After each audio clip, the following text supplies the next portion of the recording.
আল্লাহ তাআলা ক্ষুধার দ্বারা পরীক্ষা করেন, সম্পদের ক্ষয়ক্ষতির দ্বারা পরীক্ষা করেন, জীবনের দ্বারা পরীক্ষা করেন।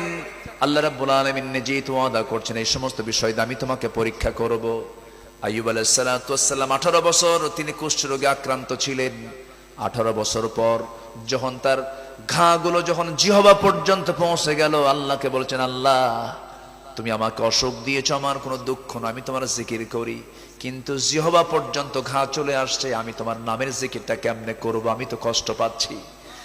আল্লাহ বলছেন, আইয়ুবরে তোর এই কথা আমার দারুণ লেগেছে, আইয়ুব চিন্তা করো না, আমি তোমার হারানো সেই সৌন্দর্য চেহারা আমি তোমাকে আবার দিয়ে দিলাম, আমি তোমাকে সুন্দর করে তোমার আগের রূপ যৌবন ফেরাইয়া দিলাম।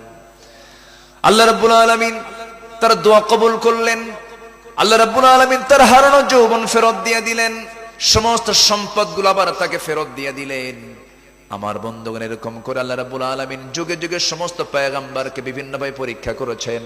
ইউনূস আলাইহিস সালাতু ওয়াস সালামকে পরীক্ষা করেছেন, আইয়ুব আলাইহিস সালাতু ওয়াস সালামকে পরীক্ষা করেছেন, কিন্তু পরীক্ষার মাঝে একটাবার কোনো পয়গম্বর জিকির থেকে নিজেকে দূরে রাখেন নাই। সেই মাছের পেটে দীর্ঘ সময় তিনি কাটালেন, কেউ যেখানে নাই।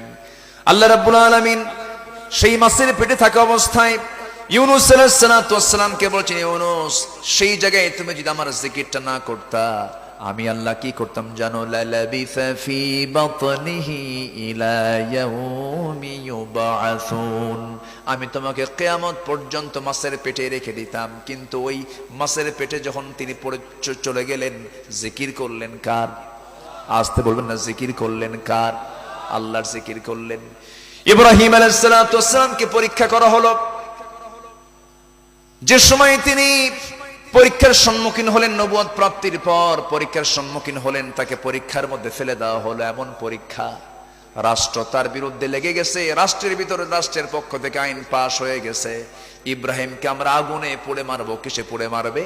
আগুনে পুড়ে মারবে। কিন্তু আগুন শক্তিশালী না ঈমান শক্তিশালী? আগুন শক্তিশালী, ঈমান শক্তিশালী? ঈমান শক্তিশালী। ইব্রাহিমের ঈমানের কাছে আগুন দুর্বল হয়ে গেছে, আগুনটা ইব্রাহিমের ঈমানকে পড়তে পারে নাই। আল্লাহ রাব্বুল আলামিন ইব্রাহিম আলাইহিস সালাতু ওয়াস সালামের ঈমানকে এত সুন্দর করে কবুল করেছেন, সেই দিকে লক্ষ্য করে কবি সম্রাট আল্লামা ইকবাল বলছেন, আজফি হজু ইব্রাহিম কা ইমা পয়দা আগ কর সকতি হ্যায় এক আন্দাজ গুলিস্তা পয়দা।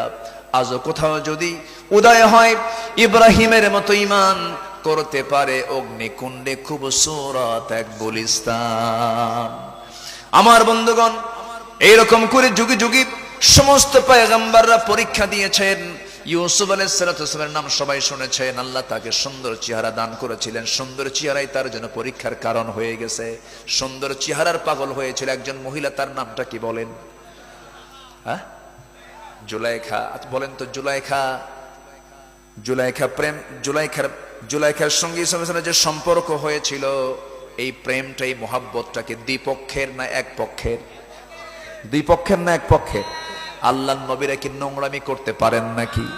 নোংরামি করতে পারেন?